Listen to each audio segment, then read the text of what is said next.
The Lord be with you. A reading from the Holy Gospel according to St. Matthew.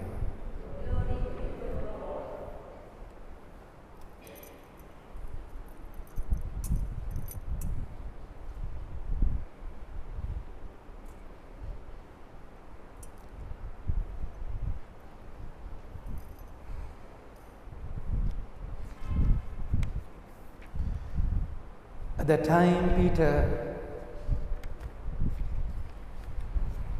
that time, Jesus told his disciples this parable. The kingdom of heaven is like a master of a house, who went out early in the morning to hire laborers for his vineyard.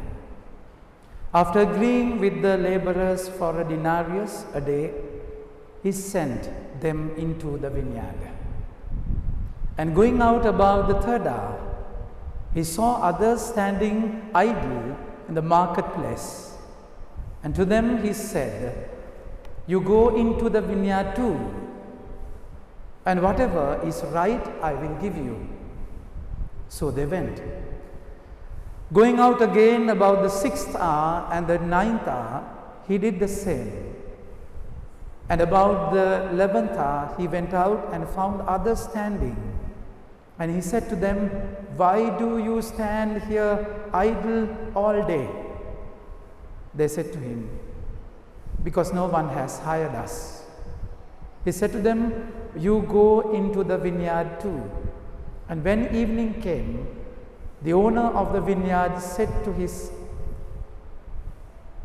foreman, "Call the laborers and pay them their wages, beginning with the last up to the first." And when those hired about the 11th hour came, and each of them received a denarius. Now when those hired first came, they thought they would receive more, but each of them also received a denarius. And on receiving it, they grumbled at the master of the house, saying, "These last worked only 1 hour, and you have made them equal to us, who have borne the burden of the day and the scorching heat." But he replied to one of them, "Friend, I am doing you no wrong. Did you not agree with me for a denarius? Take what belongs to you and go. I choose to give to this last worker as I give to you. Am I not allowed to do what I choose with what belongs to me? Or do you grudge my generosity? So last will be first, and the first last."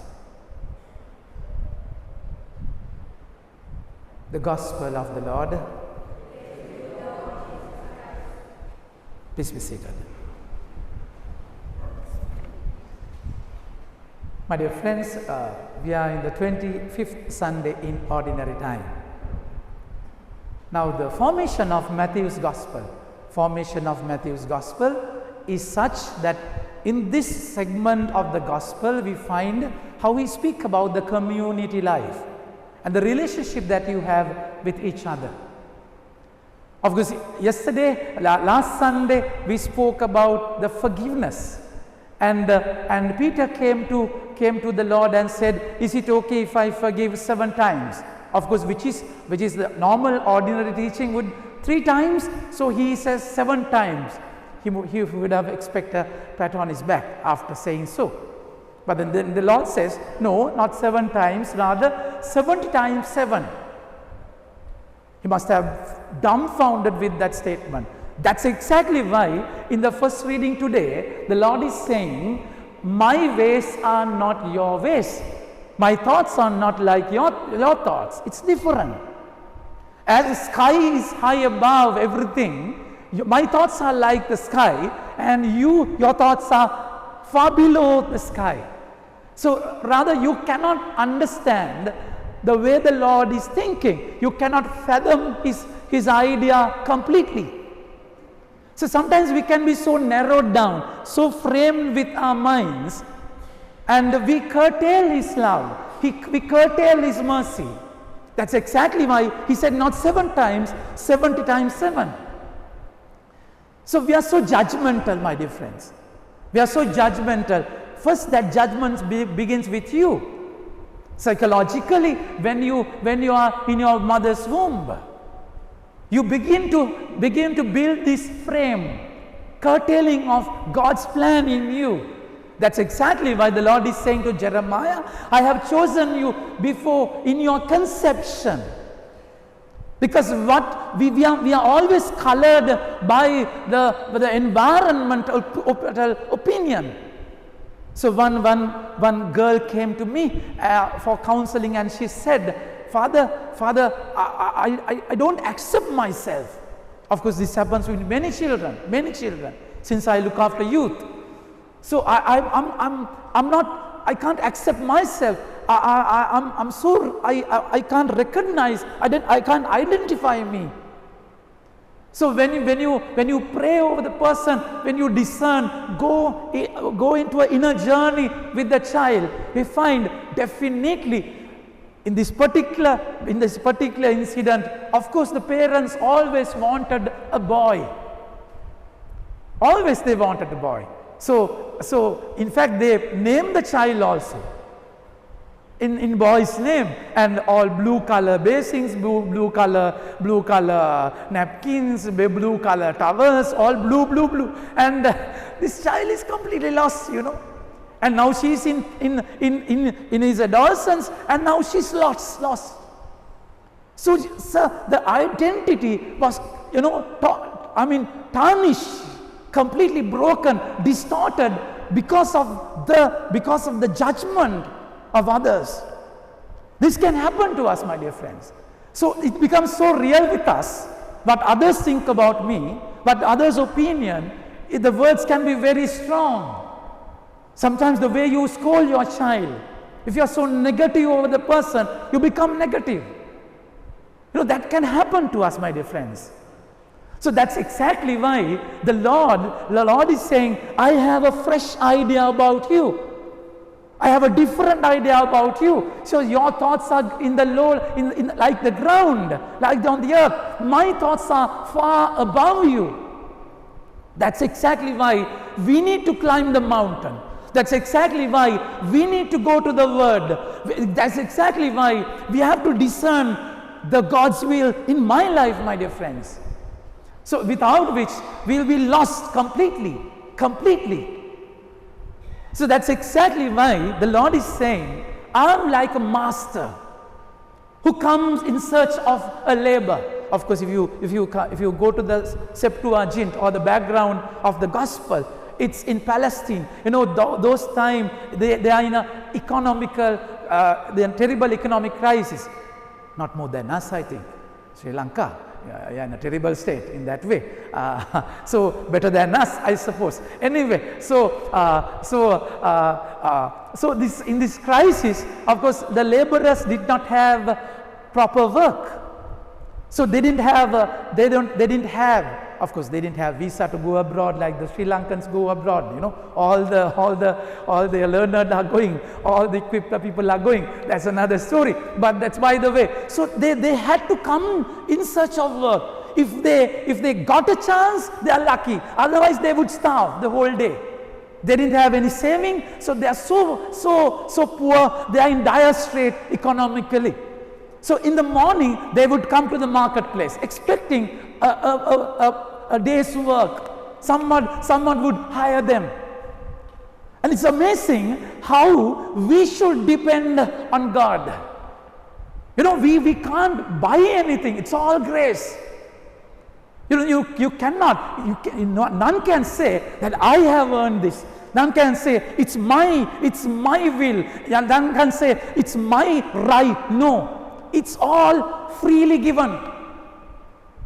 If the Lord does not call you, if the Lord does not bless you, we are nobodies. So that's the exact meaning. So the Lord would come, the master would come in search of the servant, and the servant should go to the marketplace. So that's a meeting point. Each and every morning, my dear friends. Each and every morning, we should go in search of the Lord. Each and every morning.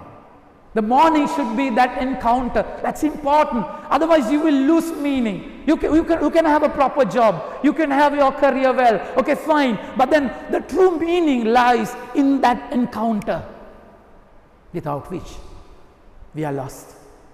We are lost in our own endeavors. We are lost in our own career. We are lost in our own work. You know, you can be successful in the worldly point of view, but then you are lost completely within. That's exactly why prayer should be that meeting point in your life. So this particular servant goes in the morning. All these servants, workers, goes in the morning. They go in the morning to the marketplace. The master would find them, and they speak about their wage. The master would say, okay, I will give you 1 denarius. Of course, that's a day's wage. That's the day's wage. So they exactly know what they are going to get. It's a dialogue. It's a covenant. Biblically, my dear friends, it has a different meaning. Those are the Jews. Jesus was speaking about Jews, the chosen people of God. They exactly knew God and they had the covenant. They are a covenantal people. The Lord said, I would give you 10 commandments. If you follow them, I will be your God and you will be my people. And it's a covenant, a treaty. And they are called for the work. Forget about Israelites. It is a covenant with us also. You know, early morning, when you get up, the first thing you should do is that going to that marketplace where you encounter Him.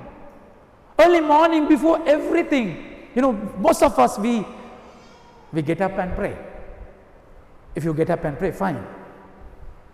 But then the real way is not get up and pray. You should get up to pray. Get up to pray. You get up to go to work, go to school, prepare everything. You don't get up to pray. You know, that's different. You get up and pray. Okay. But then those who get up to pray, I mean the first and the best place to the Lord. That's important in our life, my dear friends. They will hear the voice of God. They will meet Him in a different realm. And that's the requirement. You will have a dialogue. They will have a dialogue. And you will go early morning. You find meaning early morning when you pray. That's important. Ask yourself whether you are a person who goes to meet the Lord before everything else. Otherwise you will idle in your life. Otherwise you will waste your time. Otherwise you will lose meaning. You know, you are lost. That's exactly because you don't give the first and the best place to the Lord. And it's a covenant. The Lord is said, like the branch connects itself to the vine. There you find the meaning. There you find the meaning. Okay, fine. You will find meaning only and if only you do the work of God. It does not mean you leave everything and come to the seminary and be a priest or nun. Exactly as a mother, as a father, as a husband, wife, whatever the job that you are doing, it can be a work of God if you connect yourself to Him properly. Then you will hear Him in your workplace. Then you will hear Him in your endeavor, in your career, in your calling. It's all connected. It's all connected. It's beautiful, my dear friends. Once you are in the vineyard of God, once you are in God's kingdom, God's kingdom is the place where God's will is executed. So as a father, you do the Lord's work. As a mother, you do the Lord's work. As husband, wife, you do His work. Everything. You are in His vicinity. You will see the Master. You can ask Him. It's a relationship. It's beautiful. My dear friends, it's important that you go to His vineyard in your calling. The amazing grace of God, of course, that's the first step of the reflection. Amazing grace of God is such that he goes to the marketplace even after that. Those who missed the bus, those who could not get up early morning, those who missed the alarm, those who have made mistakes, had they come to the meeting place, they would find the master even. It's 9 in the morning, 6 early morning. Those are working hours. Their working hours 6 to 6.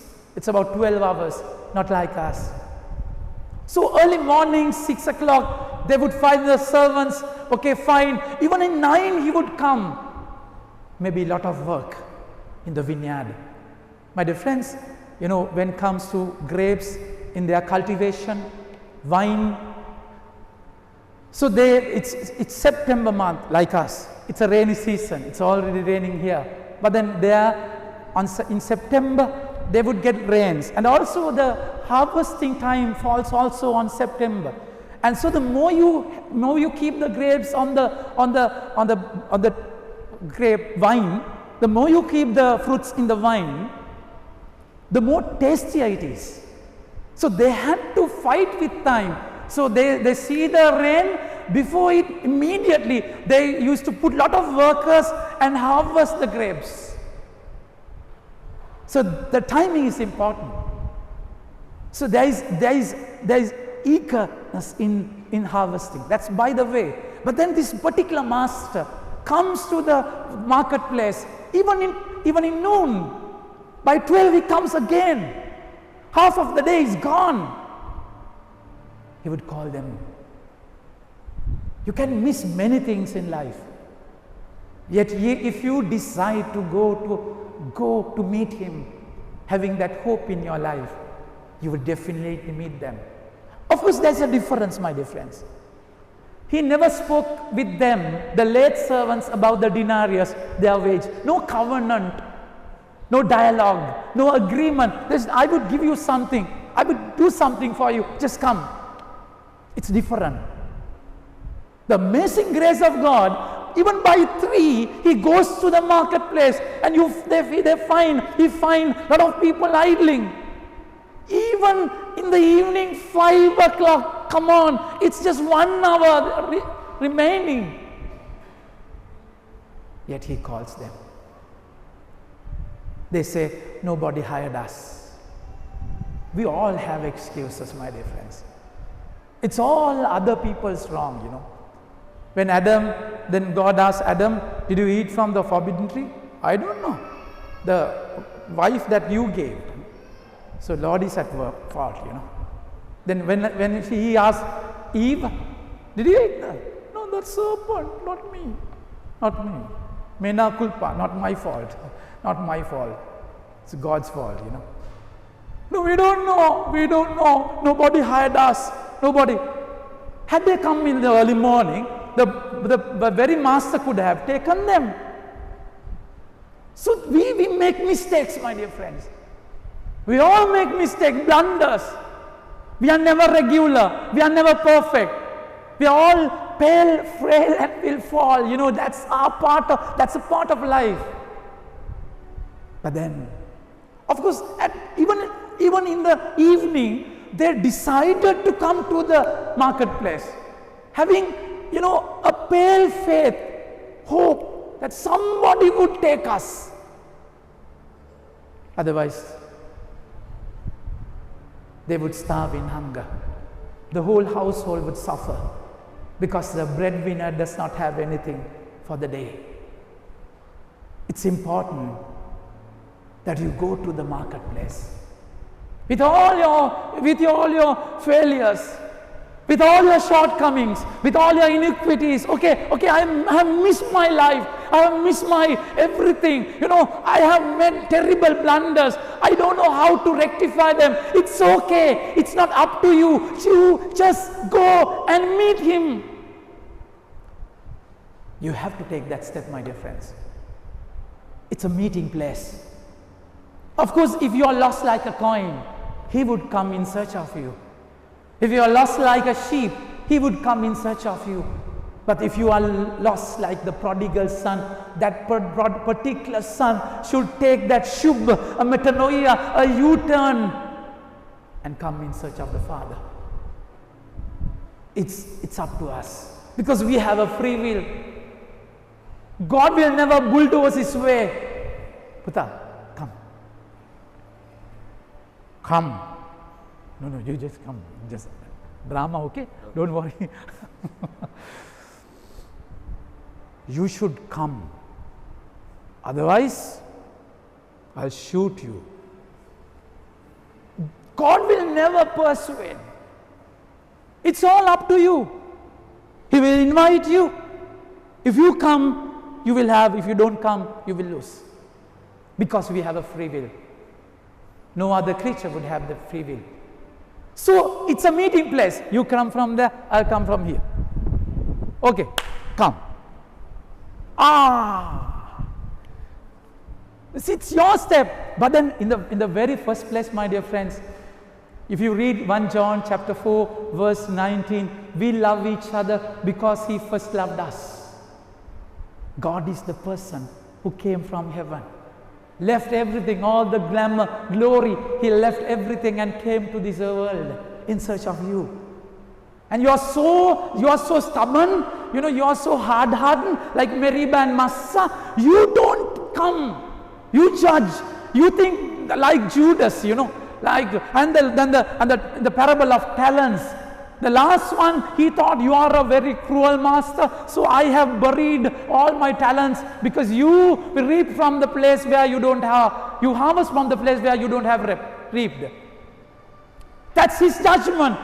That's exactly why the Lord is saying, my ways are not your ways. I'm different. Don't judge yourself. Just give it a chance. Just come as you are, broken, stinking, damaged. It's okay. Just come. It's amazing grace, my dear friends. It's amazing grace. The Lord is waiting. Thank you. Until you make that decision. You must have celebrated your silver jubilee in your marriage. It's okay. You must have, trodden away, make blunders. You're never late. You're never late.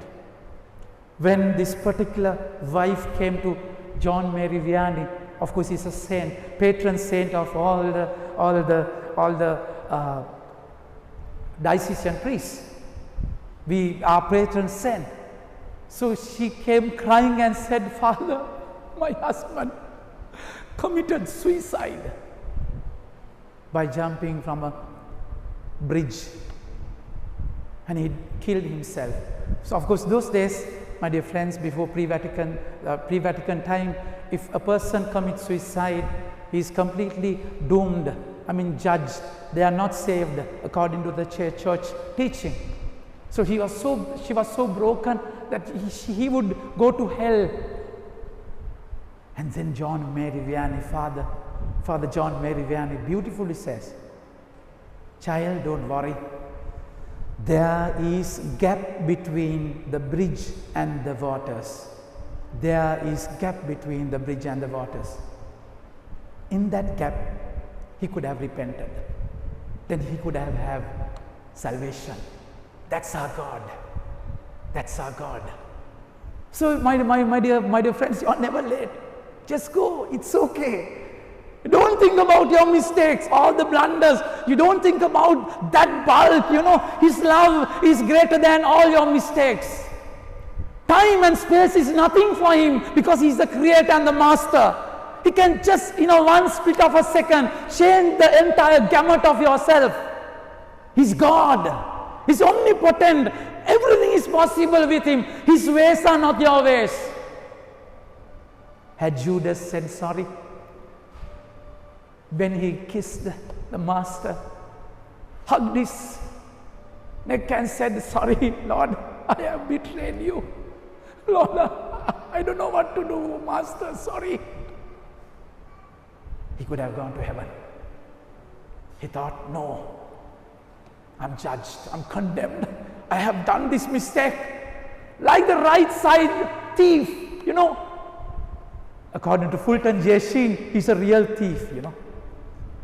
He robbed everything in the lifetime, and he robbed the kingdom also, heaven also, you know.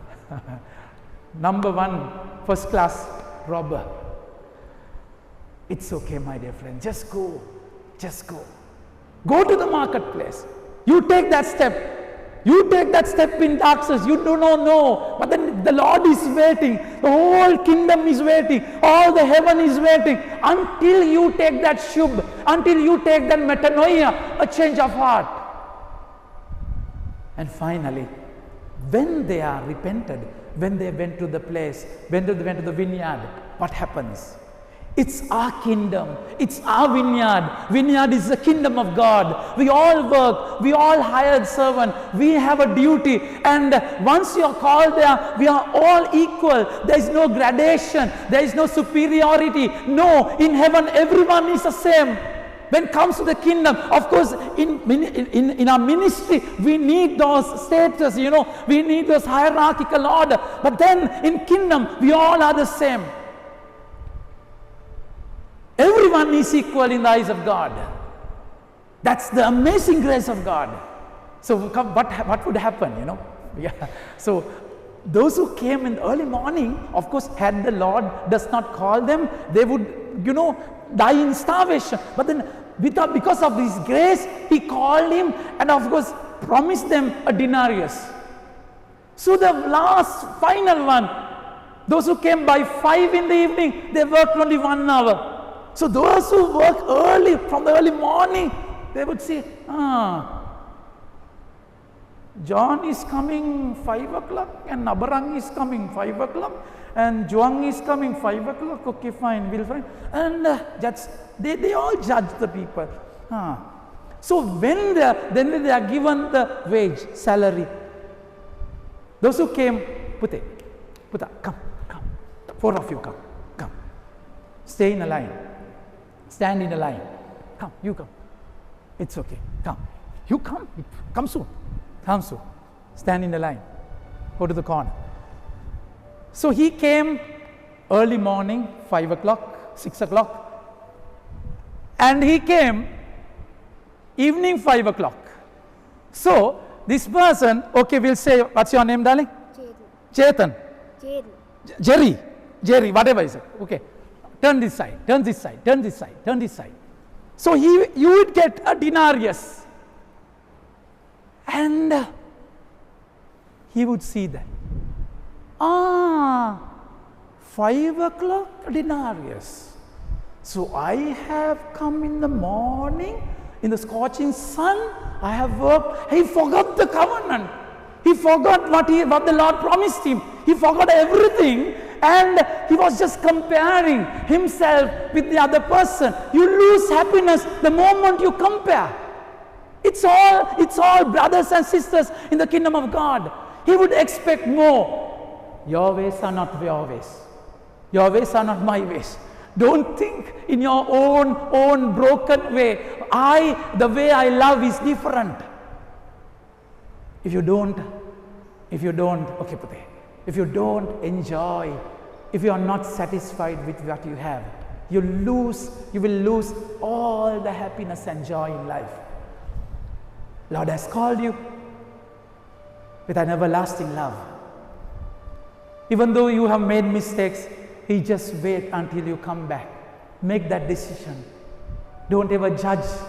After calling, don't ever forget your beginning. Yes, because of His grace I live.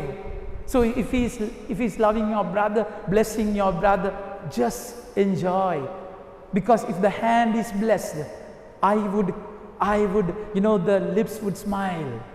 If the hand is broken, I would cry. It's all one body. It's all one community. It's all one vineyard. So think about your calling. The Lord is waiting until you come to the vineyard. You are never late. His love is enormous. His love is enormous. Don't hesitate. Just go and enjoy the meaning of life within the Lord's vineyard. Amen. We'll all stand.